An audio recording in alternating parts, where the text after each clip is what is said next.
Hi hello வணக்கம். இன்னைக்கு நம்ம படத்தோட கதையில ஐடென்டிட்டின்னு சொல்லி ஒரு மலையாள படத்தோட கதையை தாங்க நம்ம பார்க்க போறோம். இந்த படத்துல ஏகப்பட்ட பரபரப்பாவே கொண்டு போயிருப்பாங்க. ஒரு கொலைக்கு பின்னாடி இருக்கிற காரணம் என்ன அப்படிங்கிற மாதிரி ஏகப்பட்ட ட்விஸ்ட்களையும் சொல்லியிருப்பாங்க. ஸோ என்ன ஏதுன்னு மற்றபடி டீட்டெயில படம் பார்த்து தெரிஞ்சுக்கலாம். சேனலுக்கு புதுசா இருந்தீங்கன்னா மறக்காம சப்ஸ்கிரைப் பண்ணிடுங்க. இந்த படத்தோட ஸ்டார்டிங் சீன்ல ஒரு சின்ன பையன் ஒரு புக்கெல்லாம் எடுத்து அழகா அடிக்கிட்டே இருக்கிறான். இதெல்லாம் எடுக்கக்கூடாதுப்பா, டாக்டர் திட்டுவார் அப்படின்னு சொல்லி ஒரு அக்கா வந்து சொன்னாலும் அதே இடத்துல ஒருத்தர் இருக்காரு. இவர் அந்த சின்ன பையன் மாமா. அந்த சின்ன பையனுக்கு ஏதோ மூளை வளர்ச்சி கொஞ்சம் கம்மிங்கிற மாதிரி இவங்க பேசிக்கிட்டு இருக்காங்க. ஆனாலும் அவனால சில கலர்ஸ்ல வச்சு கரெக்டா ஐடென்டிஃபை பண்ணி அடுக்க முடியும் அப்படின்னு சொல்லிக்கிட்டு இருக்காங்க. அந்த சின்ன பையனுக்கு ஒரு பிரச்சனை இருக்கு. அவங்க அம்மாவும் அப்பாவும் சண்டை போட்டு பிரிஞ்சதால அப்பா கிட்ட தான் அந்த பையன் 7 வருஷமா இருந்திருக்கிறான். அப்பா கிட்ட எல்லாத்தையும் சரியா செய்யணும்னு சொல்லி எல்லாத்தையும் ஆசைப்பட்டு ஒவ்வொன்றையும் பார்த்து செஞ்சான். ஆனா அவன் அப்பங்காரன் ஒரு போலீஸ்காரன். அதனால இவ பண்றது எதுவுமே பிடிக்காம எல்லாத்துலயும் குத்தம் குறை சொல்லியதாலே இந்த பையனுக்கு அப்பவே மென்டலி கொஞ்சம் ப்ராப்ளம் ஆயிடுச்சு. அதே மாதிரி இந்த பையனோட அம்மா இவங்களுக்கு உடம்பு கொஞ்சம் முடியாதால ஒரு பக்கம் பிரெயின் வந்துட்டு சுத்தமா வேலை செய்யல. ஸோ அந்த மாதிரி கண்டிஷன்ல இவனை ஹாஸ்பிட்டல்ல சேர்த்திருக்காங்க. அவங்க அப்பா அம்மா பிரிஞ்சதுக்கு அப்புறம் இந்த சின்ன பையனோட அம்மா இருக்காங்க இல்லையா, அவங்க ரெண்டாவது ஒரு கல்யாணம் பண்ணிருக்காங்க. இவங்களுக்கு ஆல்ரெடி ஒரு பையன் ஒரு பொண்ணு. பையன் தான் இங்க இருக்கிறான். ரெண்டாவது கல்யாணம் பண்ண இடத்துல இன்னொரு பொன் குழந்தை. ஸோ இவங்க எல்லாரும் இருக்கும்போதே இந்த சின்ன பையனோட அப்பா போலீஸ்காரா இருந்தார் இல்லையா, அவரு ஒரு கட்டத்துக்கு மேல ட்ரிங்க்ஸுக்கு அடிக்ட் ஆகி அந்த ஆளு செத்து போயிட்டாப்ல. செத்து போனதுக்கு அப்புறம் தான் இந்த பையன் அம்மா கிட்ட வந்திருக்கான். ஆனா அம்மா கிட்ட வந்த நேரமும் அம்மாவை சரியா பார்க்க முடியல, ஹாஸ்பிட்டல்ல இருக்கிறாங்க.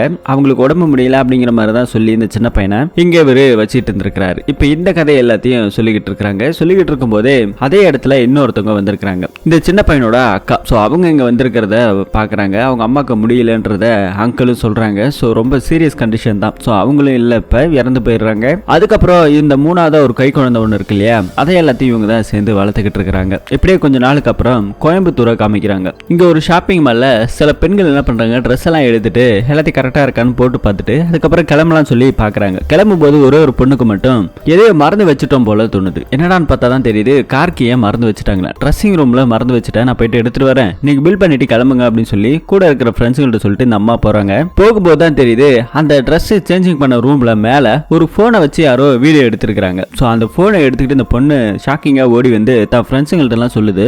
அங்க கடையில் இருக்கிற மேனேஜர்ஸ் எல்லாமே என்னமா என்ன ஆச்சு அப்படின்ற மாதிரி கேட்கும்போது இந்த மாதிரி ட்ரெஸ்ஸிங் ரூம்ல கேமரா ஆன்ல வச்சு ஒரு போன் இருந்திருக்கு, யார் இதெல்லாம் பண்றது அப்படின்னு சொல்லி கண்டமணிக்கு திட்ட ஆரம்பிக்கிறாங்க. அதே மாதிரி பின்னாடி ஒரு பையன் இருக்கிறான். ஸோ இவன் தான் எங்களை ரொம்ப நேரமா ஃபாலோ பண்ணிட்டு இருக்கான்னு சொல்லி அந்த பையனை இந்த லேடிஸ் எல்லாம் காட்டுறாங்க. இதை கேட்டோன்னே அந்த பையன் கிட்ட அங்க இருக்கிற மேனேஜர் இந்த போன் ஒண்ணுதாப்பா அப்படின்னு சொல்லி கேட்கிற அந்த நேரத்தில் அந்த போனை பிடிக்கிட்டு அந்த சின்ன பையன் வேகமா வெளியே வந்து கார் எடுத்துட்டு கிளம்பி போயிடுறான். ஸோ அவனை துரத்திட்டு போற இந்த மேனேஜர் ஒரு கட்டத்தில் நின்னுறாரு. சரி விடுங்க, போலீஸ்ல கம்ப்ளைண்ட் கொடுத்துடலாம் அப்படிங்கிற மாதிரி அங்கிருந்து சொல்லிட்டு எல்லாத்தையும் அனுப்பி வைக்கிறாரு. அதே மாதிரி இப்போ ஒரு மேனேஜரை காட்டினாங்க இல்லையா, அந்த மேனேஜர் இப்ப கார் எடுத்துட்டு ஒரு இடத்துக்கு வரான். ஒரு குடோன் மாதிரி ஒரு செட்டப் இருக்குது, பழைய குடோனு. அந்த குடோன் கிட்ட தான் புடுங்கிட்டு போன அந்த பையன் போனை வச்சுட்டு ரெடியா நிக்கிறான். இதுல இருந்து நமக்கு என்ன தெரியுது அப்படின்னா இவங்க எல்லாருமே சேர்ந்து செய்யப்பட்ட கூட்டு சதி தான். இந்த ஆளு சொல்லி தான் இந்த சின்ன பையன் இதெல்லாம் செஞ்சிருக்கிறான். ஸோ இப்போ அந்த மொபைல் போனை இவங்க கையில கொடுத்துட்டு அதுக்கான பணத்தையும் அக்கௌண்ட்ல வாங்கிட்டு அங்கிருந்து கிளம்புறான். வாங்கிட்டு வந்த மொபைல் போன்ல இருக்கிற அந்த பொண்ணு பில் பண்ணிருக்காங்க இல்லையா, அந்த பில்லு எடுத்துட்டே வந்திருக்கான். அந்த பொண்ணோட பில்லு நேம் அதெல்லாம் வச்சு அந்த ஃபேஸ்புக்ல எல்லாம் செக் பண்றான். அந்த பொண்ணோட டீட்டெயில் எல்லாம் எடுத்துக்கிறான். வீடியோவெல்லாம் ஷோ பண்ணி பார்த்துக்கிட்டு இருக்கிறான். இப்படி ஒரு கட்டத்தில் இருக்க இன்னொன்று அந்த பொண்ணோட அட்ரஸ் எனக்கு வேணும்னு சொல்லி அதே பையன் ஒருத்தன் போனை கொடுத்தான் இல்லையா, அவன் பயங்கரமான ஒரு ஹேக்கர். ஸோ அவனோட டேலண்ட் மூலமா அந்த அட்ரஸ் எனக்கு வேணும் அப்படிங்கிற மாதிரி சொல்ல அந்த பையன் என்னால முடியாது, நீங்க சொல்றத எல்லாத்தையும் செஞ்சேன், இனிமே எனக்கு எதுவுமே செய்ய முடியாது அப்படின்ற மாதிரி சொல்றான். இதெல்லாம் வந்துட்டு உனக்கு செய்யறதுக்கான பணத்தை கொடுக்குறல, ஒழுங்கா செய்டா, இல்லைன்னா போலீஸ்ல நீயும் மாட்டுவ அப்படின்னு சொல்லி அவனை திரும்பவும் பிளாக்மெயில் பண்ணி அதுக்கப்புறம் அவங்க கிட்ட இருந்த அந்த பொண்ணோட அட்ரஸ் வாங்குறான். இங்க தான் அந்த பொண்ணு போலீஸ்ல கம்ப்ளைண்ட் கொடுத்துட்டு வந்திருக்காங்க. வந்து ரோட்ல நின்றுட்டு இருக்காங்க. கூட இருக்கிற ஃப்ரெண்ட்ஸுங்க எல்லாம் கிளம்புறாங்க. சரி நீ பார்த்து வீட்டுக்கு போயிட்டு வா அப்படின்னு. இந்த பொண்ணு ஆட்டோக்காக நின்றுகிட்டு இருக்க அதே இடத்துல தான் இப்ப அந்த போன் வீடியோ எல்லாம் பார்த்துட்டு இருந்தா இல்லையா, அவன் வந்து நிக்கிறான் அந்த பொண்ணு கிட்ட. அந்த பொண்ணுக்கு ஒண்ணுமே புரியல, யார் நீங்க அப்படின்னு சொல்லி கேட்டா அந்த ட்ரெஸ் சேஞ்சிங் பண்ண அந்த நியூடி வீடியோவை அந்த பொண்ணு கிட்ட போட்டு காமிக்கிறான். போட்டு காமிச்ச கொஞ்ச நேரத்துல நீ திரும்பவும் போலீஸ்ல போயிட்டு சொன்னேன்னு வச்சுக்கோ, அதுக்குள்ள இருக்கிற ஒட்டுமொத்த பான் வெப்சைட்லயுமே இது அப்லோட் ஆகும், அதுக்கப்புறம் நாளைக்கு நீ தான் ட்ரெண்டிங் அப்படிங்கிற மாதிரி சொல்லிட்டு இந்த பொண்ணு கிட்ட 3 லட்ச ரூபாய் பணத்தை கூட நான் உன்னை விட்டுறேன் அப்படிங்கிற மாதிரி பிளாக்மெயில் பண்ணி அப்பவே ஏடிஎம்ல இருந்து கொஞ்சம் பணத்தையும் வாங்கிக்கிறான். பேலன்ஸ் பணத்தை நாளைக்கு வாங்கிக்கிறேங்கிறத நீ கிளம்பு, யாருக்கிட்டயாவது ஏதாவது சொன்னேனாக்கா ஞாபகம் இருக்கட்டும், உன்னோட நியூடு வீடியோ அப்லோட் ஆயிடும் பாத்துக்க அப்படிங்கிற மாதிரி திரும்பவும் மிரட்டவும் செய்யறான். அதே மாதிரி கார்ல வரும்போது யாரோ போன் பண்ணிக்கிட்டு இருக்காங்க. அவங்க கிட்ட சார் இது ஒண்ணு நான் ஒன்னும் பொழுதுபோக்குக்காக பண்ணிக்கிட்டு இல்ல, என்னோட ஒட்டுமொத்த பணத்தை செட்டில்மெண்ட் பண்ணுங்க அப்படிங்கிற மாதிரி சொல்றான். அங்கே ஏதோ வாக்குவாதம் நடக்குது போல. அப்படியா, என்கிட்ட இருக்கிறதெல்லாம் வச்சுக்கிட்டு நான் என்னென்ன பண்ண முடியுமோ அது எல்லாத்தையும் நான் பண்றேன் பாரு, நான் யாருன்னு உனக்கு காட்டுறேன் பாரு அப்படின்னு சொல்லி இவன் கண்டமணிக்கு யாருக்கிட்ட சண்டை போட்டுக்கிட்டு வந்துட்டு இருக்கிறான். திரும்ப வந்த இடத்துக்கே வந்திருக்கிறான். அதே இடத்துல தான் இவனை போட்டு யாரும் அடிக்கிற மாதிரி தெரியுது. அடிச்சது மட்டும் இல்லாம அவனை ஒரு இடத்துல கட்டி போட்டு அவனோட மேல பெட்ரோல் எல்லாம் ஊத்தி அதே இடத்துல அவனை கொளுத்தவும் செய்யறாங்க. அதே இடத்துல உயிரோட எரிஞ்சு போறான். இவங்க போலீஸ்காரங்க நடந்த சம்பவத்தை பத்தி விசாரிச்சு அங்க இருக்கிற சில பொருள் எல்லாம் எடுத்துட்டு வந்து வச்சிருக்காங்க. வச்சது மட்டும் இல்லாம இதெல்லாம் கேரளா போலீஸை கண்டுபிடிக்கிட்டோம் அப்படிங்கிற மாதிரி தமிழ்நாடு பார்டர்ல இருக்கக்கூடிய நம்ம தமிழ்நாடு போலீஸ்காரங்க இதெல்லாம் சொல்லிக்கிட்டு இருக்காங்க. சரின்னு அதுக்கான எவிடன்ஸ் எல்லாம் கிடைச்சது இல்லையா, அது எல்லாத்தையும் ஒரு இடத்துல சேஃப்டி பண்ணி வைக்கிறாங்க. அதை எடுக்கணும்னா கூட ப்ராப்பரா கோர்ட் ஆர்டர் இருந்தா தான் எடுக்க முடியும் அப்படிங்கிற மாதிரி ஒரு சிச்சுவேஷன் இங்க போய்கிட்டு இருக்குது. இப்ப அந்த நடந்த சம்பவம் இருக்கு இல்லையா, அதுக்காக பெருசா யார் பண்ணாங்க அப்படிங்கிற எவிடன்ஸ் ஒண்ணுமே கிடைக்கல. இங்க ஒரு போலீஸ்கார ஒருத்தர பாக்குறதுக்காக வந்திருக்காங்க. நேத்து நடந்த கொலைக்கு அந்த எரிஞ்ச குடோன்ல நேர்ல ஒரு பொண்ணு ஒருத்தி பாத்துருக்கா அப்படிங்கிற மாதிரி சொல்றாங்க. அந்த பொண்ணுக்கு கொஞ்ச நாளா விபத்து நடந்து ஹாஸ்பிட்டல்ல இருந்ததால இப்ப ரெக்கவர் ஆகி வந்திருக்காங்க. அவங்க இதை பார்த்திருக்கிறதா சொல்லி இங்க ஒரு போலீஸ்கார் ஒருத்தவர் சொல்லி இருக்கிறாரு. அவரோட பேரு ஆலன். சோ இந்த ஆலன் போலீஸ்கார் தான் வந்து இந்த மாதிரி சொல்லிட்டு இருக்காரு. அந்த பொண்ணுகிட்ட நான் விசாரிக்கிறேன், விசாரிச்சுட்டு அந்த பொண்ணை வச்சு இந்த கேஸை முடிப்போம் அப்படிங்கிற மாதிரி சொல்லிக்கிட்டு இருக்காங்க. இப்பதான் அந்த அடிப்பட்ட பொண்ணையும் நமக்கு காமிக்கிறாங்க. அவளோட பேரு ஆலியா. சோ அவளோட உயிருக்கு பாதுகாப்பு வேணும் அப்படிங்கிறதுக்காக இங்க இருக்கிற ஆலன் அவர் என்ன பண்றாருன்னா, நீ என்னோட வீட்டுக்கு கூட்டிட்டு வந்துரு சொல்லி அங்க இருக்கிற போலீஸ்காரர் சொல்றாரு. என் பொண்டாட்டி கிட்ட கேட்டா இது உன்னோட தங்கச்சின்னு சொல்லிடு, அந்த பொண்ணை உன் கஸ்டடியில வச்சுக்கோ அப்படிங்கிற மாதிரி எல்லா டீட்டெயிலும் சொல்லிட்டு கிளம்புறாரு. இந்த பக்கத்துல ஒரு ஃபேமிலியை காமிக்கிறாங்க, நம்ம ஹீரோவோட ஃபேமிலி. இங்க ஒரு சின்ன பையன் புக் அடிக்கிட்டு இருந்தார் இல்லையா, அவர் தான் இப்ப பெருசா இருக்கிறாரு. அவரோட பேரு ஆரன். சோ ஆரன் சங்கர்ன்றதுதான் நம்ம ஹீரோவோட பேரு. அவங்களோட தங்கச்சி எல்லாம் இங்க உட்காந்துருக்காங்க. சோ எல்லாரும் கூட கேம் விளையாடுறது ஜாலியா இருக்கிறதுன்னு இப்படின்னு ஒரு பக்கம் போய்கிட்டு இருக்க, நம்ம ஆரன் தங்கி இருக்கிற அதே இடத்துல தான் இப்ப அந்த போலீஸ்காரர் அந்த பொண்ணை கூட்டிட்டு வந்துட்டு இருக்காரு. ஒரே அபார்ட்மெண்ட் தான், பக்கத்து வீடு தான். அங்கேயே நின்னுகிட்டு இருக்காங்க. கூட்டு வந்த பொண்ணுகிட்ட அந்த போலீஸ்காரரு, இதை பாரு நீ ஒன்னும் பயப்படாத, உனக்கு நல்ல ஞாபகப்படுத்தி பாரு, ஏதாவது சின்னதா க்ளூ கிடைச்சாலும் என்கிட்ட சொல்லு, நீ ரெஸ்ட் எடு, அதுக்கப்புறம் எதுவாக இருந்தாலும் பாத்துக்கலாம் அப்படிங்கிற மாதிரி இங்க போலீஸ்காரரு சொல்லிட்டு போறாரு. அடுத்து இங்க நம்ம ஹீரோவையும் அவங்க மாமாவையும் காமிக்கிறாங்க. ஏதோ ஒரு பொண்ணோட ஸ்கூட்டி காணாம போயிடுச்சான். அந்த கேஸ் விஷயமா வா போய் பார்த்துட்டு வந்துடலாம் அப்படின்னு சொல்லிட்டு நம்ம ஹீரோவை கூட்டிட்டு போறாங்க. அங்க போய் பார்த்தா அந்த வீட்டுல ஸ்கூட்டி காணாம போச்சு இல்லையா, அதை வந்துட்டு ஒரு பையன் பார்த்திருக்கான். அந்த பையன் கிட்ட ஒரு ஸ்கெட்ச் ஆர்டிஸ்ட கூட்டிட்டு வந்து அவனோட முகம் எப்படி இருக்குன்னு சொல்லி அந்த பையனை கேட்டு வரைஞ்சுக்கிட்டு இருக்காங்க. அவனும் ஆமா இப்படிதான் இருக்கும் அப்படிதான் இருக்கும் அப்படின்ற மாதிரி சொல்லிக்கிட்டு இருக்க, நம்ம ஹீரோ இருக்காரு இல்லையா, அவரு என்ன சொல்றாருன்னா, இந்த பையன் வரையறது தப்பு அப்படின்ற மாதிரி சொல்றாரு. வரைஞ்சவனுக்கு பயங்கர கோவம், இது யாரு அப்படின்னு சொல்லி கேட்டா என்னோட நெய்பர் தான் அப்படிங்கிற மாதிரி நம்ம மாமாக்காரரும் சொல்லிக்கிட்டு இருக்கிறாரு. சொன்னது மட்டும் இல்லாம எதை வச்சு நீங்க தப்புன்னு சொல்றீங்கன்னு சொல்லி பக்கத்துல இருக்க அந்த போலீஸ்காரர் ஆளுன்னு கேட்டா, ஆமா அந்த பையன் காது ஷார்ப்பா இருக்குன்னு சொன்னா, இந்த ஆள் பாருங்க எட்டை இருக்கிற மாதிரி வரைஞ்சிருக்கிறாரு, இந்த பையன் சொன்ன மாதிரி காது இருந்தது அப்படின்னாக்கா அது இந்த கார்ட்டூன் மூவில வர்ற மாதிரி தான் இருக்கும். ஐ திங்க் என்னோட கெஸ் படி பார்த்தாக்கா இந்த பையன் அந்த உருவத்தை பார்க்கவே இல்லை அப்படின்னு சொல்லிட்டு அந்த பையன் கிட்ட உண்மையை சொல்லு, நீ பாத்தியா இல்லையா அப்படின்னு சொல்லி கேட்டா, ஆமா அங்கிள் நான் பார்க்கல, தியா தான் பார்த்தா அப்படின்னு சொல்லிட்டு பக்கத்துல இன்னொரு பொண்ணு ஒருத்தி இருக்கிறான். சோ அவ தான் பார்த்தா. அவ போலீஸ் கிட்ட சொல்றதுக்கு பயந்துகிட்டு தான் இந்த பையன் கிட்ட அந்த உருவம் எப்படி இருக்குன்னு சொல்லி இருக்கிறா. சோ அதை வச்சுதான் அந்த பையங்க சொல்லிட்டு இருக்கான். இப்ப நம்ம ஹீரோவை நேரா போயிட்டு அந்த சின்ன குழந்தை கிட்ட கேட்கிறாரு, நீ எப்படி இருக்குன்னு சொல்லுமா அப்படின்னு சொல்லிட்டு நம்ம ஹீரோவை ஸ்கெட்ச் பண்ண ஆரம்பிக்கிறாரு. காது எப்படி இருக்கும், இப்படி இருக்குமா, மூக்கு என்ன இருக்கும், என் முடி எப்படி இருக்கும், எந்த மாதிரி வாரி இருக்கும் அப்படின்னு சொல்லிட்டு ஒவ்வொரு டீட்டெயிலா இன்ச் பை இன்ச் பையா நம்ம ஹீரோ கேட்டுக்கிட்டே இருக்கிறாரு. நம்ம ஹீரோக்கு வரைய தெரியுமான்னு சொல்லி பக்கத்துல இருக்க போலீஸ்காரங்க எல்லாருமே அவங்க மாமா கிட்ட கேட்டா, எனக்கே தெரியாது இப்பதான் எனக்கு தெரியும் அப்படின்ற மாதிரி சொல்றான். ஒரு பிளாஷ்பேக்கு போனா சின்ன வயசுல நம்ம ஹீரோவோட அவங்க அம்மா அப்பா கிட்ட பயங்கரமா அடி வாங்கியிருப்பாரு. ஆனாலும் அப்பப்ப டிராயிங்ஸ் எல்லாம் வரைவாரு. அந்த டிராயிங்ஸ் அந்த அம்மா இந்த பையன் கிட்டயும் சொல்லி கொடுத்துருப்பாங்க, இப்படிதான் வரையணும், இவ்வளவு அளவுக்கு நெத்தி இருந்ததுன்னா அந்த அளவுக்கு கண்ணு இருக்கும், இந்த அளவுக்கு மூக்கு இருக்கும் அப்படின்னு சொல்லி ஒவ்வொன்றா இன்ச் பை இன்ச் பையா சொல்லி கொடுத்துருப்பாங்க. ஸோ அதை வச்சுதான் இவன் இப்போ வரைய கத்துக்கிருக்கான். ஸோ இப்போ இந்த சின்ன பொண்ணு சொல்ல நம்ம ஹீரோ வரைஞ்சிருக்காரு இல்லையா, இப்படி இருக்குமா அவனோட ஃபேஸ்ன்னு சொல்லி காமிக்க ஆரம்பிக்கிறாரு. அந்த குழந்தையும் ஆமா அப்படின்ற மாதிரி சொல்லிடுது. அதே இடத்துல ஸ்கூட்டி காணாம போச்சு இல்லையா, அந்த பொண்ணு நான் அப்பவே சொன்னல இவன் மேலதான் சந்தேகமா இருக்கு, பிளம்பரும் சொல்லி நீ தான் வீட்டுக்குள்ள விட்ட, இப்ப பாரு அப்படின்னு சொல்லி போலீஸ்காரங்க அந்த ஆளை கண்டுபிடிச்சிருக்காங்க. இப்ப நம்ம ஆலன் போலீஸ் இருக்காரு இல்லையா, பரவாயில்ல ரொம்ப திறமையான ஆளு தான் அப்படின்ற மாதிரி சொல்லிட்டு அங்க இருந்து கிளம்ப ஆரம்பிக்கிறாங்க. இப்ப நைட் டைம்ல காமிக்கிறாங்க. அப்போ வீட்டு காலிங் பில் அடிக்கிற சத்தம் யாருன்னு பார்த்தா எழுத்த வீட்டுல தானே அந்த போலீஸ்காரர் ஆலன் இருக்காரு. அவர் நம்ம ஹீரோவை சந்திக்கிறதுக்காக வந்திருக்காரு. என்ன அப்படின்னா, என் வீட்டுல வந்துட்டு ஒரு பொண்ணு இருக்கா, அந்த பொண்ணு வந்துட்டு ஒருத்தனை பார்த்திருக்கிறா, அவ சொல்ற மாதிரி ஒரு டிராயிங்ஸை வரையணும் அப்படிங்கிற மாதிரி இங்க இருக்கிற ஆலன் சொல்லிக்கிட்டு இருக்கிறாரு. சொன்னது மட்டும் இல்லாம நம்ம ஹீரோ என்ன கேஸ் என்ன டீட்டெயில் தெரியாம என்னால எப்படி வரைய முடியும், என்ன கேஸ் அப்படின்னு சொல்லி கேட்டா, இந்த கேஸ் வந்துட்டு பர்சனல், சோ இதை பத்தி பெருசா கேட்க கூடாது, ஆனா அந்த பொண்ணு சொல்றதை மட்டும் நீ வரைஞ்சு கொடுக்கணும் அப்படிங்கிற மாதிரி சொல்றாங்க. ஒரு கட்டத்துல நம்ம ஹீரோவும் ஓகேன்னு சொல்லிடுறாரு. இப்ப அடுத்த நாள் காலையில அந்த பொண்ணை வீட்டுல கூப்பிட்டு வந்து வரைய ஆரம்பிக்கிறாங்க. அந்த பொண்ணு சொல்ல எல்லாத்தையுமே வரைஞ்சுக்கிட்டு இருக்காங்க. ஒரு கட்டத்துல நம்ம ஹீரோ மூடிட்டு போயிடுறாரு. மூடிட்டு போனதுக்கு அப்புறம் ஏன் என்ன ஆச்சு அப்படின்னு சொல்லி கேட்டா, இல்ல அந்த பொண்ணு வந்துட்டு தப்பா சொல்லிக்கிட்டு இருக்கா அப்படின்னு சொல்றேன். ஏன் தப்பா சொல்லிக்கிட்டு இருக்கான்னா, நம்ம ஹீரோ அதுக்கு முன்னாடி ஒரு போட்டோவை காமிக்கிறான். இந்த போட்டோல தான் இருக்கிற ஒரு கொலைகாரன் தான் எல்லாத்தையும் பண்ணிக்கிட்டு இருக்கான்னு சொல்லி சில வருஷங்களுக்கு முன்னாடி போலீஸ்காரங்க தேடிட்டு இருந்தாங்க. ஆனா சம்பந்தப்பட்ட ஆளே கிடைக்கல. அதுக்கு பதிலா வேற ஆள் தான் கிடைச்சாரு. அப்பதான் அந்த பொண்ணு சொன்ன டிராயிங்ஸ் எல்லாமே தப்புன்னு போலீஸ்காரங்களுக்கு புரிய வந்துச்சு. இது வந்துட்டு ஒரு ஐடென்டிஃபை டிஃபெக்ட் அப்படின்னு சொல்லி இவர் சொல்லிக்கிட்டு இருக்காரு. ஒருத்தரை பார்த்தாலும் அவரோட உருவங்களை கரெக்டா சொல்ல முடியாது அப்படின்ற மாதிரி நம்ம ஹீரோ சொல்றாரு. இதெல்லாம் எதுக்காக சொல்லிட்டு இருக்க, நீ வரைஞ்ச ஸ்கெட்சை ஃபர்ஸ்ட் காமி அப்படின்னு சொல்லி ஆலன் போலீஸ்காரர் கேட்டாலும் அப்ப நம்ம ஹீரோ ஒரு ஸ்கெட்சை காட்டுறாரு. அது யாருன்னு பார்த்தா நம்ம ஹீரோவே தான் இருக்கிறாரு. நம்ம ஹீரோவை தான் அந்த த்ரிஷா பொண்ணு இதெல்லாத்தையும் சொல்லிக்கிட்டு இருந்திருக்கிறா. நான் தான் கொலைகாரன் அப்படின்னா அவன் நேரா இவர் தான் அப்படின்னு சொல்லி என்ன காமிச்சிருக்கலாம்ல. அவளால கரெக்டா ஐடென்டிஃபை பண்ண முடியல. சோ அதனாலதான் அந்த மாதிரி ஒரு கொலாப்ஷன் நடந்துருச்சு அப்படின்ற மாதிரி சொல்லிக்கிட்டு இருக்காரு. இப்ப என்ன பண்றதுன்னு சொல்லும்போது கொஞ்சம் ரிலாக்ஸா இருக்கட்டும், அந்த பொண்ணு சம்பவம் நடந்த இடத்துக்கு கூட்டிட்டு போனா கொஞ்சம் ஞாபகத்துக்கு வரதுக்கான வாய்ப்பு இருக்குன்னு சொல்லிட்டு கொலை நடந்த அதே இடத்துக்கு அந்த பொண்ணை கூட்டிட்டு போறாங்க. என்ன நடந்துச்சு கரெக்டா சொல்லுங்க அப்படிங்கிற மாதிரி நம்ம ஹீரோ அந்த பொண்ணு கிட்ட கேட்க இப்பதான் அந்த பொண்ணு எல்லாத்தையும் சொல்ல ஆரம்பிக்கிறா. அன்னைக்கு வந்துட்டு அந்த குடோனே எரிஞ்சுக்கிட்டு இருந்தது, அதை நான் பார்த்தேன் அப்படிங்கிற மாதிரி சொல்லும்போது அவன் எரிச்சிட்டு வரும்போது நம்ம த்ரிஷா அதே இடத்துல நின்றுட்டு இருந்திருக்காங்க. சோ அப்ப பார்த்தது தான் இவங்க ஞாபகம் வச்சு இப்ப சொல்லணுமா. சோ சொல்லும்போது கூட திரும்பவும் அதே மாதிரி வரைய ஆரம்பிக்கிறாங்க. இப்ப வந்துட்டு வேற ஒரு மாதிரி டிராயிங்ஸ் எல்லாம் போகுது. ஆனா த்ரிஷா சொல்றது எல்லாமே 100% கரெக்டா அப்படியே பார்த்த மாதிரியே சொல்லிக்கிட்டு இருக்காங்க. இதனாலே நம்ம போலீஸ்காருக்கு ஒரு பக்கம் கன்ஃபியூஸ் ஆகுது. அங்கிருந்து கிளம்பி திரும்ப வீட்டுக்கு வராங்க. த்ரிஷாவை சேஃப்டிக்காக அங்க ஒரு லேடி போலீஸா போட்டிருப்பாங்க. அவங்களுக்கு கன்சீவா இருந்திருப்பாங்க. இப்ப அந்த பொண்ணுக்கு ஏதோ வயிறு வலி வந்துருச்சுன்னு சொல்லி ஹாஸ்பிட்டலுக்கு போயிருக்காங்களாம். வந்திருக்க போலீஸ்காரர் எந்த ஹாஸ்பிட்டல் கேட்டுக்கிட்டு அங்கேயே போறாங்க. த்ரிஷாவை மட்டும் வீட்டுல விட்டுட்டு போறாரு அந்த போலீஸ்காரர். எதிர்த்த வீட்டுல தான் நம்ம ஹீரோ இருக்கிறாரு. லைட் எல்லாம் ஆஃப் ஆகுது, கரண்ட் கட் ஆகுது. அந்த நேரத்துல ஏதோ ஒரு டிவைஸ் நம்ம ஹீரோ ரெடி பண்றாரு. ரெடி பண்ண உடனே இங்க த்ரிஷாவோட மொபைலுக்கு நெட்வொர்க் சிக்னல் கட் ஆகுது, கரண்ட் ஆஃப் ஆகுது. அதே மாதிரி ஏதோ ஒரு பூனை ஒண்ணு போகுது வீட்டுக்குள்ள. அதே இடத்துல நம்ம ஆளு ஹீரோ நைஸுக்கா மேல போறாரு. போய் அந்த பொண்ணோட கதவை திறக்க ஆரம்பிக்கிறாரு. திறந்த அந்த நேரத்துல பூனையை காணான்னு சொல்லிட்டு அவரோட மாமா அங்க வந்துகிட்டு இருக்காரு. கதவை தட்டுற அந்த டோர் ஓபன் ஆகிறத பார்த்து நம்ம த்ரிஷா வேற பயந்துட்டு போன் பண்ணி யாருக்காவது சொல்லலாம்னு சொல்லி பாக்குறாங்க.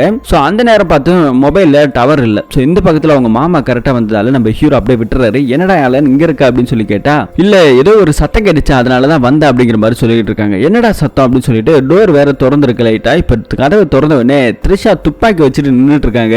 ஏதோ பயந்து இருக்கிறாங்க. சோ அதை பார்த்து தான் இந்த அம்மா இந்த மாதிரி பண்ணிட்டு இருந்திருக்காங்க. பண்ணிட்டு இருக்கும்போது கூட பார்த்து என்ன ஆச்சு அப்படின்னு சொல்லும்போது அப்பதான் அந்த பொண்ணு எல்லா கதையுமே சொல்ல ஆரம்பிக்கிறாங்க. இப்ப நம்ம ஹீரோ மாமா இருக்கார் இல்லையா, அவர் வந்துட்டு ஒரு போட்டோவை காமிக்கிறாங்க. போட்டோவை காமிச்சு இது யாருன்னு தெரியுதா அப்படின்னு சொல்லி கேட்டா இல்ல தெரியாது அப்படின்ற மாதிரி சொல்றாங்க. அவர் காமிச்ச போட்டோ ஒரு சூப்பர் ஸ்டார் ரஜினி. அவரோட போட்டோவே தெரியலன்னு சொல்லி நம்ம த்ரிஷா சொன்னது இவங்களுக்கு எல்லாம் ஷாக்கா இருக்குது. சோ அதுக்கப்புறம் தான் ஹாஸ்பிட்டலுக்கு கூட்டு போய் ஸ்கேன் எல்லாம் எடுத்து பார்க்கும்போது தான் அந்த ஆலன் போலீஸ்காரே வர வச்சிருக்காரு. இந்த பொண்ணுக்கு மென்டலி கொஞ்சம் பிரச்சனை இருக்குது. அதாவது நம்மளோட யாரோட ஃபேஸுமே இவ கண்ணுக்கு தெரியல. நம்ம போட்டிருக்கிற ட்ரெஸ் நம்மள்ட்ட இருக்கிற ஏதாவது ஒரு அடையாளத்தை வச்சுதான் இவங்க தான் அப்படின்ற மாதிரி கண்டுபிடிச்சிட்டு இருக்கிறா. சோ ஃபேஸ் எரர் வந்துட்டு இவளுக்கு இருக்கு அப்படின்ற மாதிரி அங்க இருக்கிற ஆலன் கிட்ட சொல்லிக்கிட்டு இருக்காங்க. சொன்னதுக்கு அப்புறம் தான் அந்த போலீஸ்காரருக்கு தெரியுது. இதனாலதான் இவளால சரியா சொல்ல முடியல அப்படிங்கிற மாதிரி அவரும் புரிஞ்சுக்கிறாரு. ஆலியா த்ரிஷா இருக்கா இல்லையா, இவ வந்துட்டு ஒரு ரிப்போர்ட்டரா இருந்திருப்பாங்க. நியூஸ்ல நிறைய ஃபேமஸான ஒரு ஆளு தான். சோ அப்படிப்பட்டவங்க கிட்ட விசாரிக்க ஆரம்பிக்கிறாங்க. உங்களுக்கு என்ன நடந்துச்சு தெளிவா சொல்லுங்க அப்படிங்கிற மாதிரி சொல்லும்போது தான் ஒரு பொண்ணை அபியூஸ் பண்ணியிருக்காங்க. அதனால வீடியோ ஃபுட்டேஜ் எல்லாம் நிறைய இருக்குது, அதை எப்படியாவது வாங்கணும் அப்படிங்கிற மாதிரி சொல்லி கேட்டு இருந்திருக்காங்க. சோ அது சொன்னது வேற யாருமே இல்ல, நக்குல்ங்கிற ஒருத்தவன் தான், அந்த ஹேக்கர் தான் வந்து கொடுத்திருக்கான். கொடுத்தது மட்டும் இல்லாம ஒரு ஆடியோ ஃபுட்டேஜும் கொடுத்திருக்கான். சோ அதெல்லாத்தையும் எடுத்துக்கிட்டு நம்ம த்ரிஷா போலீஸ்ல போயிட்டு கம்ப்ளைண்ட் கொடுக்கலாம்னு சொல்லி போனதான் இந்த ஆலன் போலீஸ் கிட்ட சொல்லியிருக்காங்க. ஆனா அவனும் சரி இது எல்லாத்தையும் நம்ம பாத்துக்கலாம், லொகேஷன் வந்துட்டு ஒரு லொகேஷன் சொல்லியிருக்காங்க, அந்த லொகேஷனுக்கு நாளைக்கு நம்ம போய் பார்ப்போம், அந்த இடத்துல அவன் இருந்தானா கண்டிப்பா நம்ம தூக்கிடுறேன் அப்படிங்கிற மாதிரி இங்க இருக்கிற ஆலன் சொல்லி இருக்கிறார். சொன்னது மட்டும் இல்லாம இப்ப அடுத்த நாள் நைட்டு போறாங்க. டிவில வந்துட்டு இந்த நியூஸ் கொடுக்கலாம் தான் சொல்லி நம்ம த்ரிஷா பிளான் பண்ணிருப்பாங்க. ஆனா அங்க இருக்கிறவங்க ஒத்துக்கல. கடைசியா இப்போ அவங்களே ஒத்துக்கிறாங்க. ஆனா அதுக்கு சரியான ஃபுட்டேஜ் ஒன்று வேணும், ஒரிஜினல்ல ரியலா வேணும், அதை ஆட் பண்ண முடியுமா சொல்லி கேட்டதால இவங்களும் ஓகேன்னு சொல்லிடுறாங்க. போலீஸ்க்கு போன் போட்டா போலீஸ்காரோட போன் இப்ப சுவிட்ச் ஆஃப்ல இருக்கு. சரி நேரா அந்த இடத்துக்கு நாமளே போயிடலாம் சொல்லிட்டு அங்க இருந்து கிளம்பி தான் அந்த குடோனுக்கு போயிருக்காங்க. அந்த லொகேஷனுக்கு போலான்னு சொல்லி முடிவு பண்ணிருக்காங்க. ஆனா போன இடத்துல அங்க இவங்களுக்கு முன்னாடி யாரோ வந்துட்டு அவனை மிரட்டிட்டு போறாங்க. ரெண்டாவது ஒருத்தவங்க வந்திருக்காங்க. சோ அவன் என்ன பண்ணிருக்கானா அடிச்சு இங்கேயே இந்த ஆளை போட்டு எரிச்சிருக்கான். எரிக்கும் போது அவங்க வீடியோல எடுத்திருக்காங்க.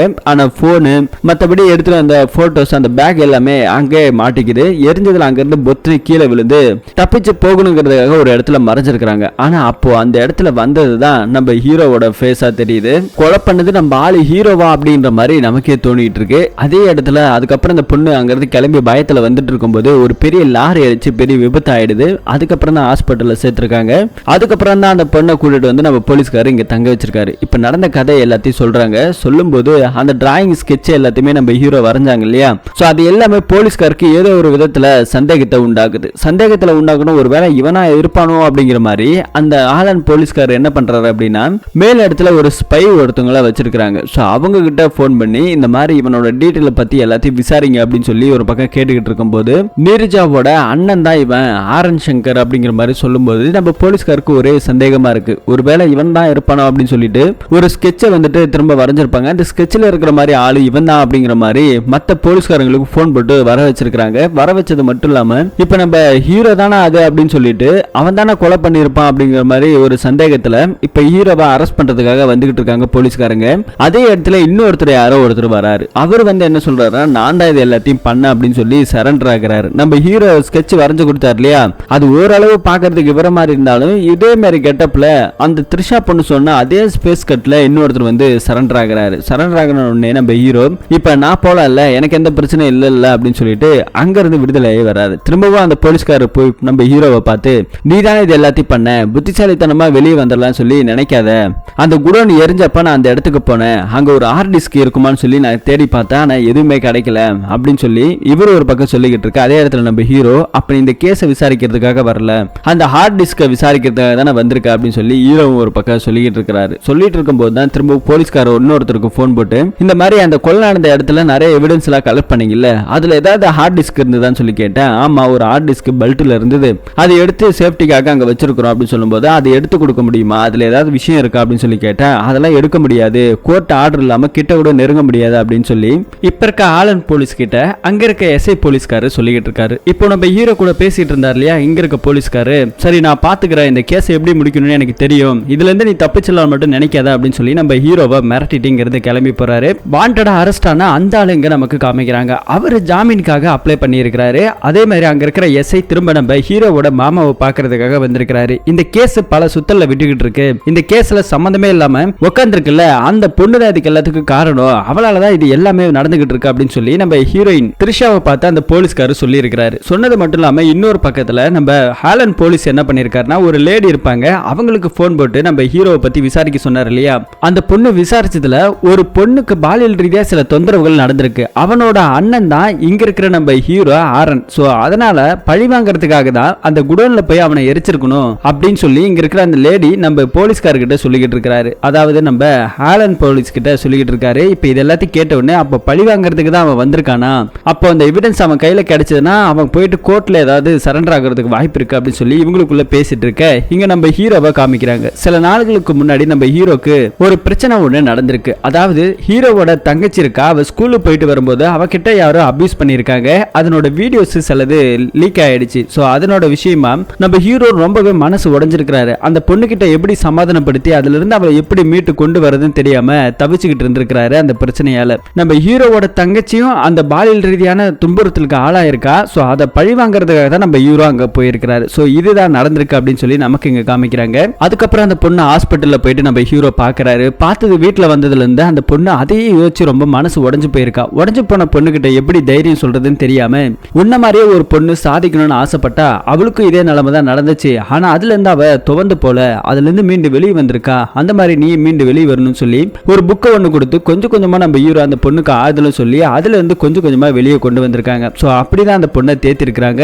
ஆனா தேத்தினதுக்கு அப்புறமும் ஹீரோவோட தங்கச்சிக்கு எப்படி ஒரு பிரச்சனை நடந்ததோ அந்த இடத்துல இன்னொரு பொண்ணுக்கு பிரச்சனை நடந்திருக்குது. சோ அந்த பொண்ணு தான் அவனுங்க டார்கெட் பண்ணிருக்கானுங்க. சோ அந்த பொண்ணு கிட்ட மிஸ்யூஸ் பண்ணி ஒரு 30 செகண்ட் வீடியோ லீக்கேஜ் பண்ணிருக்காங்க. சோ அந்த தங்கச்சியோட அண்ணன் இங்க நம்ம ஹீரோவை பாக்குறதுக்காக வந்திருக்கான். சில நாட்கள் கழிச்சு உங்க தங்கச்சிக்கு எதனால நடந்துச்சோ அதே மாதிரி தான் என் தங்கச்சிக்கு நடந்தது, ஆக்சுவலி அது என் தங்கச்சிக்கு நடக்க வேண்டியது, உங்க தங்கச்சி அது பக்கத்துல இருந்ததால அவளுக்கு சேர்ந்து நடந்துருச்சு, உங்க தங்கச்சி பண்ணவன் இப்ப இங்கதான் இருக்கான்னு சொல்லி அடையாளத்துல நம்ம ஹீரோ கிட்ட அந்த பையன் சொல்லி இருக்கிறான். சொன்னது மட்டும் இல்லாம அடுத்த நிமிஷம் தான் அதே மாதிரி இன்னொருத்தவன் நக்குல் இருக்கான் இல்லையா, அவன் வந்து நம்ம த்ரிஷா கிட்ட சொல்லியிருப்பான். அப்பதான் த்ரிஷா அந்த லொகேஷனுக்கு போகணும்னு சொல்லி முடிவு பண்ணிருப்பாங்க. நம்ம ஹீரோ தங்கச்சி மாதிரி பழி வாங்கிட்டா இல்லையா, எத்தனை பெண்களோட வாழ்க்கையில அவன் விளையாடி இருக்கான்னு சொல்லிட்டு அவனை பழி வாங்குறதுக்காக தான் கிட்ட இருக்கிற ஒரு மறைச்ச காரை எடுத்துக்கிட்டு நேரா அந்த சின்ன பையனையும் கூப்பிட்டுக்கிட்டு அங்க போய் குடோன்ல அடிச்சிருக்கிறாரு. அடிச்சு கட்டி போட்டு எரிச்சது என்னமோ நம்ம ஹீரோ தான். அங்கிருந்து வெளியே வரும்போது தான் நம்ம ஹீரோயின் த்ரிஷாவும் பார்த்திருப்பாங்க. சோ அந்த குடோன் செட்டப்பை எரிச்சிருக்காங்க.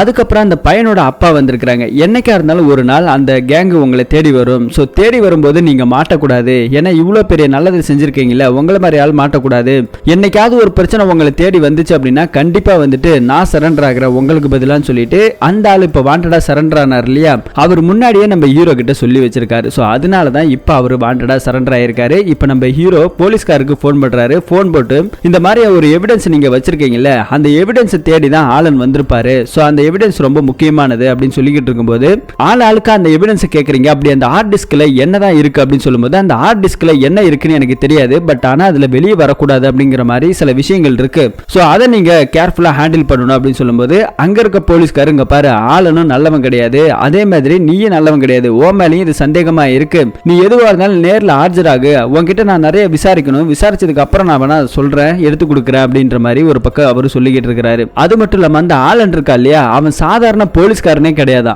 அவன் பயங்கரமான ஒரு கிரிமினல். போலீஸ் தான் இருந்தாலும் அவன் கிரிமினலா நிறைய இல்லீகல் வேலையெல்லாம் பண்ணியிருக்கிறான். அதனாலேயே அவனை ஒரு பக்கம் போலீஸ்காரங்க தேடிக்கிட்டு இருக்காங்களா. சோ இப்படி ஒரு பக்கம் இருக்க டிபார்ட்மெண்ட்டுக்கே ஷாக்கிங்கா இருக்கு. ஏன்னா அவர் பெங்களூர்ல இருந்து வந்திருக்கிறாரு இங்க. சோ அதனால அவங்கள ஒரு பக்கம் தேடிக்கிட்டு இருக்க நம்ம ஹீரோயினை கூப்பிட்டுக்கிட்டு நம்ம ஹீரோ இப்ப அந்த போலீஸ்கார பாக்குறதுக்காக போயிட்டு இருக்காரு. போயிட்டு இருக்கும் போது தான் ஒரு கார் வந்து குறுக்க நிக்குது. யாருடான்னு பார்த்தா நம்ம ஆலன் போலீஸ்காரர் இருக்கா இல்லையா, கிரிமினலா இருக்கான்னு சொன்னாங்க பாருங்க, அவன் வந்து முன்னாடி நிக்கிறான். சோ முன்னாடி நிக்கிற நம்ம ஹீரோக்கும் அவனுக்கும் பயங்கரமான கார் சேசிங் நடக்குது. ஒரு கட்டத்துல ரெண்டு பேரும் இடிச்சு தள்ளிட்டு போறானுங்க.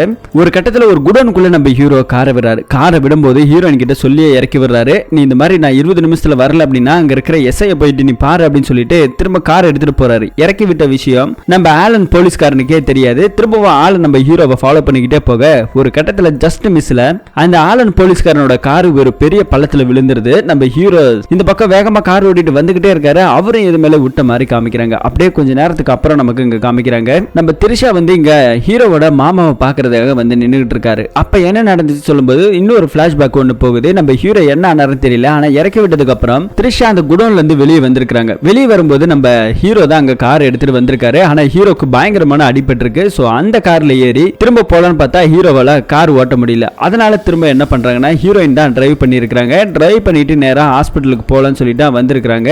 ஆனா வர வழியிலேயே அந்த போலீஸ்கார் எஸ்ஐ நின்னுட்டு இருந்திருக்காரு. காரை நிப்பாட்டுமான்னு சொல்லிட்டு நம்ம ஹீரோ இறங்கி வராரு.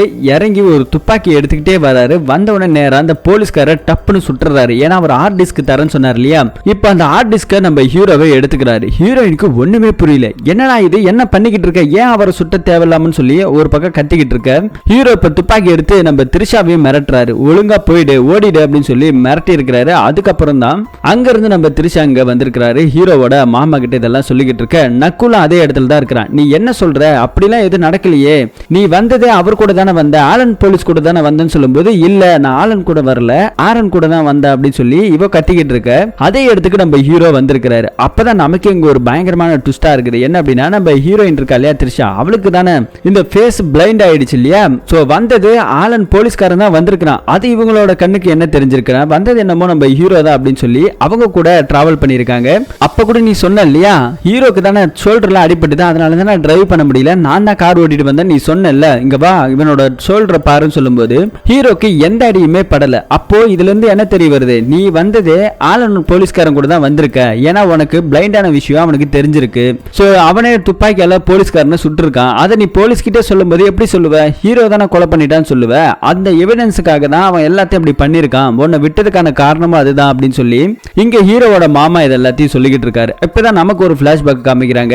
அந்த போலீஸ்காரனோட காரு பள்ளத்துல விழுந்தது இல்லையா, அங்கிருந்து அவன் ஏந்து நின்னுட்டு இருந்திருப்பான். நின்னுட்டு இருக்கும் போதே நம்ம ஹீரோவும் வந்திருப்பாரு. நம்ம ஹீரோவை துப்பாக்கியால சுட்டுட்டு அவரோட காரை எடுத்துக்கிட்டு தான் இந்த வில்ல இங்க வந்திருப்பான். அப்ப திரிஷாவை நின்னுட்டு இருந்திருப்பாங்க. சோ அவங்க திரிஷா பார்த்த உடனே போலாமான்னு சொல்லி கேட்ட உடனே இவனுக்கு அப்பதான் சில விஷயங்கள் புரிய வருது. அப்படியே எடுத்துட்டு வந்து தான் போலீஸ்காரர் சுட்டு இருக்கிறான், அந்த ஹார்ட் டிஸ்கை எடுத்துட்டு போயிருக்கான். இவ்வளவு விஷயமே பண்ணது அந்த போலீஸ்காரன் தான் அப்படிங்கிற மாதிரி நமக்கு இங்க எல்லாத்தையும் சொல்லிட்டு இருக்காங்க. அவன் ஏன் இது எல்லாத்தையும் பண்ணணும்னு சொல்லி கேட்டா இந்த ஆலன் போலீஸ்காரன் இருக்கா இல்லையா, அவன் வந்துட்டு இந்த ஐடென்டிட்டின்னு சொல்லிட்டு ஒரு டிபார்ட்மெண்ட்ல, அதாவது ஒரு பெரிய கேஸுக்கு பின்னாடி இருக்கிற எவிடன்ஸ் சாட்சி சொல்றாங்க இல்லையா, அவங்களெல்லாம் பாதுகாக்கிறது அவனோட வேலை.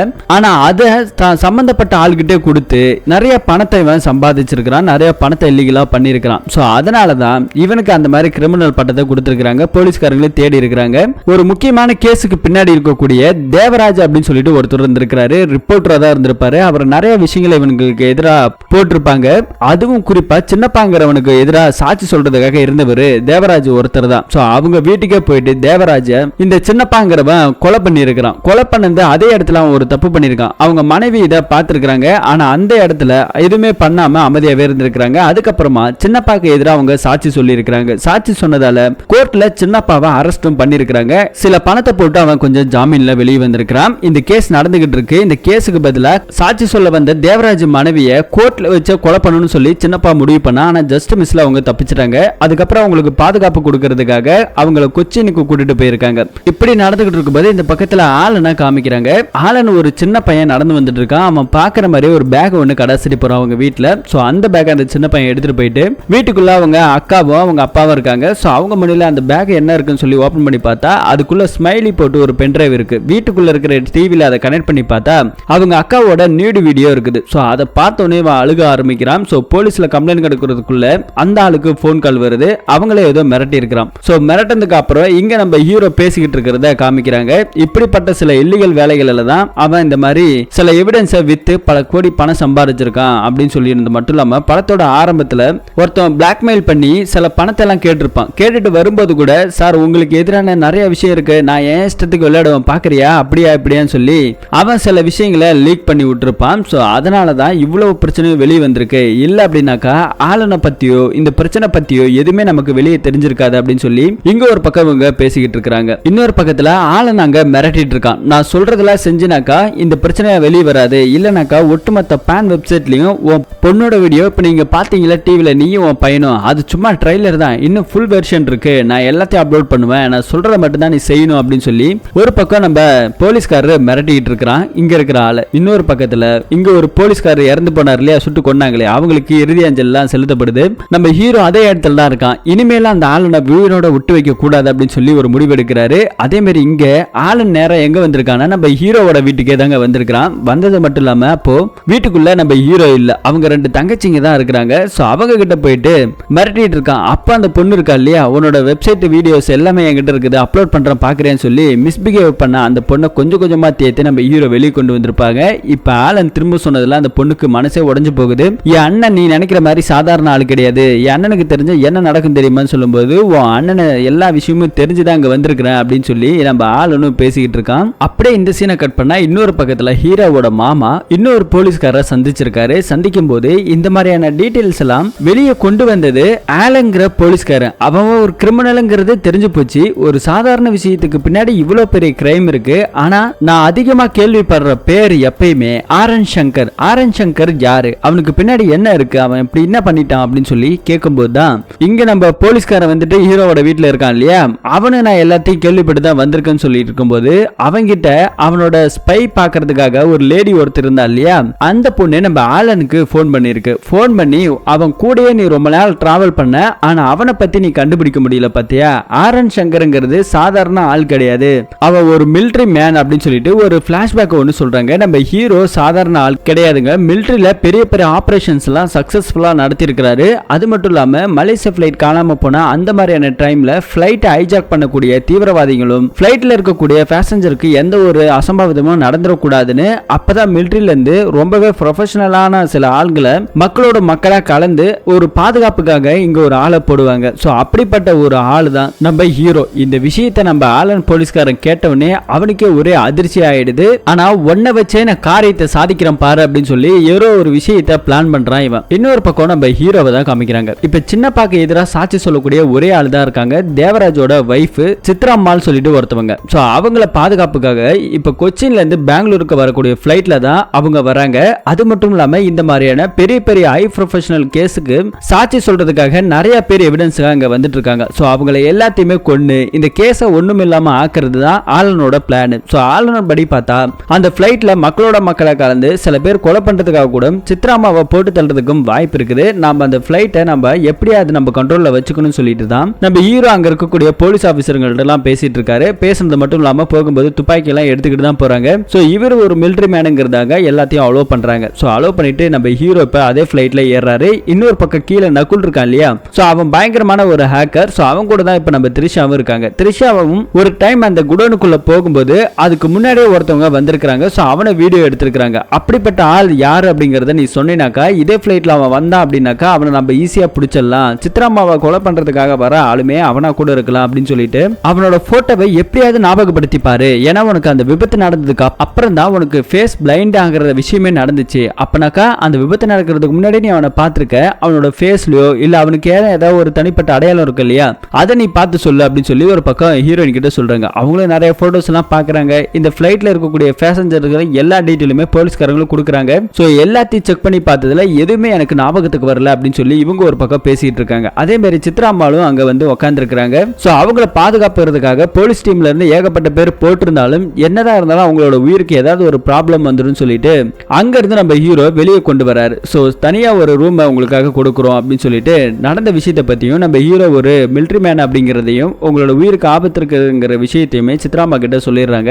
அதனால இந்த பக்கம் அவங்களை தனியா கூப்பிட்டு வராங்க. இன்னொரு பக்கத்துல ஹீரோவோட பெரிய சிஸ்டர் இருக்காங்களே, அவங்க வந்துட்டு ஒரு டாக்டர். ஸோ அவங்களுக்கு நம்ம ஆலன் போலீஸ்காரன் ஒரு வீடியோவை அமைச்சிருக்கான். அவங்களோட ஹீரோவோட கடைசி தங்கச்சி இருக்கா இல்லையா, அவளை தான் அபியூஸ் பண்ணிருக்கான். ஸோ அந்த வீடியோவை தான் எடுத்து இங்க டாக்டரா இருக்கக்கூடிய நம்ம ஹீரோவோட தங்கச்சிக்கு அனுப்பியிருக்கான். நீ என்ன பண்ணணும் அப்படின்னாக்கா, போலீஸ்காரங்க மெடிக்கல் கண்டிஷனுக்காக ஒருத்தவங்களை அனுப்புறதா இருக்கிறாங்க. ஸோ அவங்களுக்கு பதிலா நீ என்ன அனுப்பணும், மெடிக்கல் அன்ஃபிட்டட்னு சொல்லிட்டு எனக்கு நீ நிறைய கட்டெல்லாம் கட்டி முகமே தெரியாத அளவுக்கு நீ எனக்கு மெடிக்கல் சர்டிஃபிகேட் பண்ணினாக்கா நான் ஃபாரின் கிளம்பிடுவேன் அப்படின்னு சொல்லி இவங்கிறது தப்பிக்கிறதுக்காக எல்லா பிளானுமே பண்ணிட்டு இருக்கான். அதே நேரத்தில் சித்ராமாவை போட்டு தள்ளுறதுக்காக ஏதோ ஒரு பிளான் இருக்கு அப்படின்னு சொல்லி இவங்களும் புரிஞ்சுக்கிறாங்க. ஸோ வேற வழி இல்லை, தான் தங்கச்சியோட போட்டோஸ் வீடியோஸ் எல்லாம் லீக் ஆயிடுங்கிறதுக்காக பயந்து இவளும் சர்டிஃபிகேட் பண்ணிடுறான். இன்னொரு பக்கத்தில் நம்ம ஹீரோயின் அவங்களும் ஏகப்பட்ட பேரை பார்க்குறாங்க. ஆனா எதுவுமே அவங்களுக்கு ஞாபகத்துக்கு வரல. இந்த பக்கத்தில் சித்ராமாவை போட்டு தள்ளுறதுக்காக யார் வருவாங்க அப்படின்னு சொல்லி எல்லாரோட டீட்டெயிலுமே செக் பண்ணி பார்க்கும்போது அந்த ஃபிளைட்ல ஒரு 7 பேர் ஐ ப்ரொபஷனல் கேஸுக்காக எவிடன்ஸ் சாட்சி சொல்றதுக்காக வந்திருக்காங்க. ஸோ அவங்களோட ஐடென்டிட்டியை பயன்படுத்தியே திரும்பவும் ஒரு புக் பண்ணியிருக்கிறாங்க சில பேர். ஸோ அந்த 7 பேரா இருக்குமான்னு சொல்லி ஒரு பக்கம் சந்தேகப்பட்டு இருக்காங்க. அப்படி சந்தேகப்பட்டுலாம் அதுவும் ஒன்றும் பெருசா இல்லை. ஸோ அதே நேரத்தில் இன்னொருத்தவன் பிசினஸ் புக்கிங்ல இருக்கிற மாதிரி ஒரு ஆளை காமிக்கிறாங்க. அங்க போய் பார்த்தா தான் தெரியுது அந்த சின்னப்பாங்கிறவன் இங்க பிசினஸ் டிக்கெட்டை புக் பண்ணி வந்திருக்கான். ஸோ அவனை நம்ம ஹீரோ பார்த்து முறைக்கிறாரு. துப்பாக்கி முனையில வச்சு மிரட்டும் போதுதான் அவன் சில உண்மைகளை சொல்றான். இந்த மாதிரி நாங்க எல்லாமே பண்ணந்தான், ஆனா அந்த ஆளன் இருக்கா இல்லையா, சில பெண்களோட மேட்டரை வச்சு இந்த மாதிரியான காரியத்தெல்லாம் பண்ணணும் அப்படின்னு சொல்லி என்கிட்ட சொல்லிட்டு இருந்தான். அந்த தேவராஜ் ஒய்ஃப் சித்ராமாவும் போட்டு தள்ளுறதுக்கான அவங்க கூட இருக்கிற அவங்களுக்கான சில பொண்களை கடத்தி இந்த மாதிரி இல்லீகலா பண்ணிடலாம் அப்படின்னு சொல்லி தான் சொன்னான். ஆனா அந்த மாதிரியான சீப்பான ஆள் நான் கிடையாது, அதை பண்றதுக்கு நானே பண்ணிட்டு போயிடுவேன்டா அப்படின்னு சொல்லி நான் மிரட்டினேன். சத்தியமா சொல்றேன், நான் சித்ராமாவை கொலை பண்றதுக்காக நான் இங்க வரவே இல்லை. அவன் என்ன பிளான் வச்சிருக்கான்னு சொல்லிட்டு எனக்கு தெரியாது அப்படின்னு சொல்லி இங்க இருக்கிற நம்ம ஹீரோ கிட்டையும் அங்க இருக்கிற இந்த சின்னப்பாங்கிறவன் சொல்லிடுறான். ஆனா அவன் கண்டிப்பா ஒரு பிளான் வச்சிருப்பான், வச்சில்லாமலாம் இருக்க மாட்டான்ற விஷயத்த தெளிவா சொல்றாரு. நம்ம ஹீரோவும் எவ்வளவு யோசிச்சு பாக்குறாரு. ஆனா அதே பிளைட்ல அவங்கள போட்டு தள்ளுறதுக்காக யாருமே வரலங்கிறதையும் கன்ஃபார்ம் பண்றாங்க.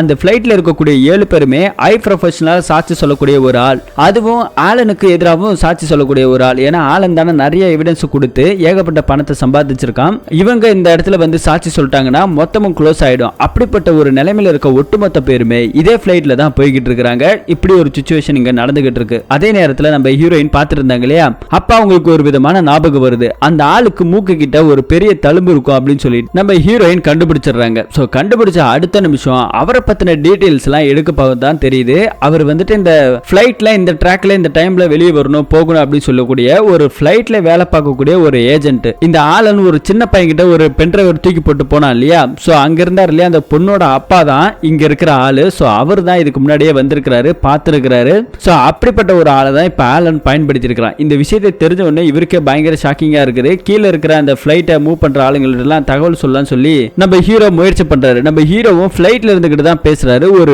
டிவைஸ் மூலமா ரெடி பண்ணி தான் கொடுத்திருக்காரு. இந்த டிவைஸ் மூலமா பிளைட்ல இருந்து யாருக்கிட்ட வேணாலும் இருந்து எங்க வேணாலும் பேசிக்கலாம் அப்படிங்கிற மாதிரி ஒரு டிவைஸை செட் பண்ணிட்டு தான் வந்திருக்காரு. அது மூலமா தான் இப்ப பேசிக்கிட்டு இருக்காங்க. இப்போ அந்த ஆள் வந்துட்டு இந்த பிளைட் வந்துட்டு இறங்குறதுக்கு முன்னாடியே இன்னொரு பிளைட்டை அதே ட்ராக்ல இறக்கி விடணும். சோ அப்படி இறக்கி விட்டா இந்த பிளைட் நின்னுட்டு இருக்கக்கூடிய பிளைட் குறுக்க வந்தா ரெண்டுமே இடிச்சு இருக்கிற ஒட்டுமொத்த பேரு இறந்துருவாங்க. சோ அதனோட பிளான் தான் இங்க ஆலன் போட்டிருக்காங்கிற விஷயம் நம்ம ஹீரோ கண்டுபிடிச்சு அங்க சொன்னார் இல்லையா. இப்ப அடுத்த நிமிஷம் பார்த்தா அவர் அந்த பிளைட்டை மூவ் பண்ணி விட்டுறாரு. அப்படி மூவ் பண்ண கிட்ட போகும்போது டக்குன்னு அவரோட டிஸ்பிளே எல்லாமே ஆஃப் ஆகுது. ஆஃப் ஆனது என்ன காரணம், நம்ம ஹீரோ வந்துட்டு சிக்னல் கொடுத்துட்டாரு இல்லையா. இப்ப ஒட்டுமொத்தமா ஆஃப் ஆயிடுது. அதே இடத்துல வந்து போலீஸ்காரங்களும் அவரை அரெஸ்ட் பண்ணிடுறாங்க. இப்ப பிளைட்ல இருக்கிறவங்க யாருமே இறக்கல, எல்லாரும் நல்லபடியா தப்பிச்சிட்டாங்க. சோ எல்லாரும் சேஃபா வெளியே வந்துட்டாங்க, எல்லாருமே ஓகே. இப்ப அதே நேரத்துல நம்ம ஹீரோவோட தங்கச்சி போன் போட்டு உங்க மாமா கிட்ட எல்லா விஷயத்தையும் சொல்லிடுறாங்க. அதே நேரத்துல இங்க இருக்கிற அந்த ஆளன் இருக்கான் இல்லையா, அவன் வந்துட்டு ஒரு தனி பிளைட்டையே புக் பண்ணி இங்க வந்துட்டு இருக்கான். சோ அவன் இப்ப தப்பிச்சு அதே பிளைட்லயும் போய்கிட்டே இருக்கான். டிஃபன் சாப்பிட்டு இருக்கான். சோ சாப்பிட்டு இருக்கும் போது அவங்க அடியாளுகளே 2 பேர் வரானுங்க. சார் உங்களோட சேஃப்டிக்காகவும் உங்களோட பாதுகாப்புக்காகவும் எப்பயுமே பிளைட்ல சேஃப்டி பர்பஸ்க்காக ஒரு ஆள் அனுப்புவாங்க. ஸோ அப்படிப்பட்ட ஒரு ஆளை நம்ம கவர்மெண்ட்ல இருந்து வாங்கியிருக்கோம் அப்படின்னு சொல்லும்போது யார் அதுன்னு வந்து பார்க்கும்போது தான் தெரியுது இங்க பயங்கரமான ஒரு ட்விஸ்ட்டை நம்ம வில்லனுக்கே கொடுத்துருக்காங்க. வந்திருக்கிறது நம்ம ஹீரோ தான். ஸோ எப்பயுமே சேஃப்டிக்காக ஒரு ஆள் அனுப்புவாங்க இல்லையா, எந்த ஒரு அசம்பாவிதம் நடந்துடக்கூடாது அப்படிங்கிறதுக்காக இவங்களோட டீமே ஒரு ஆள் ரெடி பண்ணியிருக்கோம். ஸோ அப்படிப்பட்ட ஆள் வேற யாரும் இல்லை, நம்ம ஹீரோ தான். சொன்னது அவங்க தங்கச்சி தான். ஸோ அப்படி மூலமா போலீஸ் கிட்ட சொல்லி நம்ம ஹீரோவே இங்க வந்திருக்கிறாரு. அதே ஃபிளைட்ல நம்ம ஹீரோ அவங்களோட அடியாளங்களை எல்லாத்தையுமே அடிச்சு அங்கேயே கொன்னும் போடுறாரு. அதே நேரத்தில் நம்ம ஹீரோக்கும் வில்லனுக்கும் பயங்கரமான சண்டை நடக்குது. அந்த சண்டையில நம்ம ஹீரோ நம்ம வில்லனை துப்பாக்கியால போட்டு தொல்றாரு. நெத்தி பொட்டுல அதே இடத்துல இறந்தும் போகிறான் வில்லன். ஸோ இப்போ எல்லாரும் செத்து போயிட்டாங்க. நம்ம ஹீரோ சக்சஸ்ஃபுல்லா அவனை ஒரு டெட் பாடி பொட்டியில வச்சு தூக்கிட்டு வந்துகிட்டு இருக்கிறாரு. அவ்வளவுதான், படமும் முடியுது. அந்த ஹார்ட் டிஸ்க்ல நிறைய பெண்களோட, அதாவது ஹை ப்ரொஃபஷனல் கேஸ் இருக்கு இல்லையா, அந்த மாதிரியான கேஸுக்கு சாட்சி சொல்றதுக்குன்னு யாருன்னா ஒரு ஆள் இருப்பாங்க. அப்படிப்பட்ட ஆளு சாட்சி சொல்றதுக்கு வரக்கூடாது அப்படிங்கிறதுக்காகவும் அவங்கள பிளாக்மெயில் பண்றதுக்காகவும் இவங்கள செட்டப்பா ரெடி பண்ணி அந்த வீட்டுல ஏதாவது பெண்கள் இருந்தா அவங்கள மிஸ்பிஹேவியர் பண்ணி எப்படியாவது இவங்களோட கண்ட்ரோலுக்கு கொண்டு வரணுங்கிற ஒரு கேவலமான வேலையை தான் இவனுங்க பார்த்துருக்கானுங்க. ஸோ அப்படிப்பட்ட வேலையை பார்த்து அதை ஒரு ஹார்ட் டிஸ்க்ல சேகரிச்சு வச்சிருக்கிறது தான் இறந்து போன அந்த அமர் பிளிக்ஸோட வேலையே. ஸோ அப்படிப்பட்டவன அந்த டீட்டெயில் எதுவுமே லீக் ஆயிடக்கூடாதுங்கிறதுக்காக தான் அந்த ஹார்ட் டிஸ்க் அவங்க தேடி அலைஞ்சுக்கிட்டு இருக்காங்க. ஆளனும் தேடி அரைஞ்சுக்கிட்டு இருந்தாரு, நம்ம ஹீரோ ஹாரனும் தேடி அரைஞ்சுக்கிட்டு இருந்தாரு. இப்போ அந்த டிவைஸ் நல்லபடியா போலீஸ்காரங்க கையில தான் இருக்கு. எந்த ஒரு பிரச்சனையுமே இல்லாம சுலபமா எல்லாத்தையும் நம்ம ஹீரோ முடிச்சிட்டாரு. அப்படியே ஸ்டோரியும் முடியுது. இந்த படத்தோட கதை எப்படி இருக்கு அப்படிங்கறத கமெண்ட் செக்ஷன்ல சொல்லுங்க. மீண்டும் ஒரு நல்ல படத்தோட கதையில சந்திப்போம். தேங்க்யூ.